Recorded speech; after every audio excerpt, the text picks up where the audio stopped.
শত শত বছর আগে যখন রোমানরা ফিলিস্তিন শাসন করত তখন খলিফা আবু বকর রাদিয়াল্লাহু তাআলা আনহু এক সাহাবীকে ফিলিস্তিন বিজয় করতে পাঠালেন, যার নাম হযরত আবু উবাইদা রাদিয়াল্লাহু তাআলা আনহু।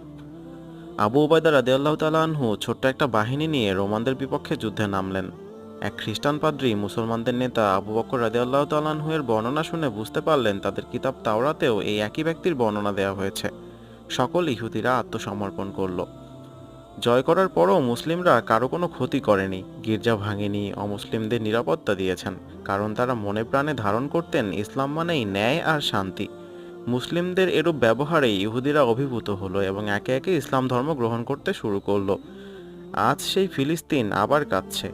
যারা একদিন শান্তি পেয়েছিল ইসলামের হাতে, তারা আজ খুঁজে ফিরছে সেই ন্যায় আর ভরসা। ভিডিওটি ইনফরমেটিভ মনে হলে অবশ্যই ছড়িয়ে দিন বন্ধুদের কাছে এবং চ্যানেলটি সাবস্ক্রাইব করতে অবশ্যই ভুলবেন না।